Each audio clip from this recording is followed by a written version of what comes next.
ہمارے جنازے بھی تو فیشن کے ہو گئے نا. بڑا آدمی ہے, سرمایہ دار ہے, کوئی منصب والا ہے, کوئی عہدے والا ہے, جی آج چھٹی کر لو, فلانے کا جنازہ ہے.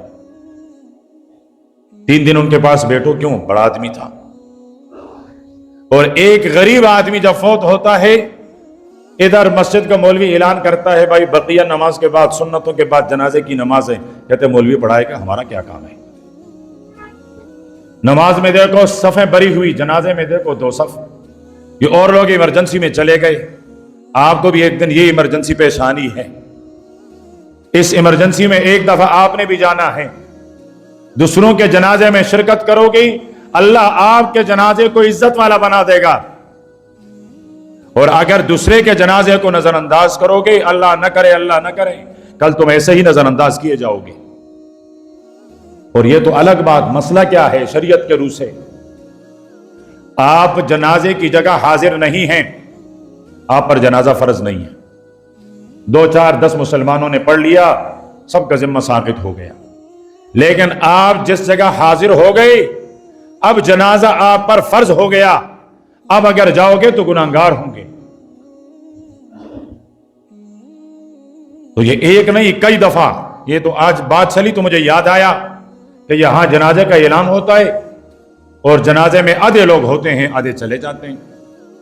اور وہ جو آدھے ہوتے ہیں وہ بھی جو ان کے رشتہ دار ہیں, دوست و احباب دور سے آئے, پڑوسی کیوں نہیں ہیں, کہتے یار میرا ان کے ساتھ وہ غمی خوشی کا کوئی معاملہ نہیں ہے. بھائی اس کے ساتھ نہیں ہے, جنازے کا ثواب تو تجھے ملتا ہے, اپنے لیے پڑھ جنازے کی نماز. اور پھر قبرستانوں میں بھی, لیکن لوگ بھی عجیب ہیں. بیٹے کی ولیمہ ہیں, شادی ہیں, یہ سردار وہ سردار, یہ خان وہ خان, وہ مالدار وہ مالدار, سارے بڑے بڑوں کو جمع کرتا ہے, کارڈ انہی بڑے بڑے کو بیچتا ہے, غریبوں کو یاد نہیں کرتا. اور جب جنازے کا وقت آتا ہے تو قبر میں سب سے پہلے, قبر کی پہلے کھدائی کے لیے یہ غریب پہنچتا ہے, جو میرے جنازے میں بھی نہیں آتا. کہتا جی بہت مصروف تھا, مجھے پتہ ہی بعد میں چلا, بہت دکھ ہوا, نہیں آ سکا. اور کچھ لوگ ایسے ہوں گے ابھی آپ کے والد کو 5 سال بعد بخشوائیں گے. ایسے مخلوق سے بچتے رہنا. ابھی 5 سال بعد آپ کے والد کو بخشوائیں گے, اور وہ بھی کیسے؟ سلام دعا کرنے کے بعد, آپ کے والد کے ساتھ بہت اچھے تعلق ہیں, خیریت سے تو ہے نا, کل پرسوں میں نے دیکھا تھا. وہ کہتے میرا باپ تو مر گیا ہے.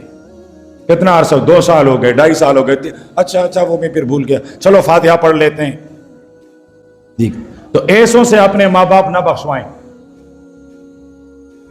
جملہ سخت لگا تھوڑا سا نا, ایسوں سے ہی اپنے والدین کو نہ بخشوائیں. خود بیٹھ کر فاتحہ پڑھیں اور اپنے والدین کا ایصال ثواب کریں. ان کے بخشوانے سے نہیں بخشیں گے, آپ کے فاتحے پڑھنے سے بخشش ہو جائے.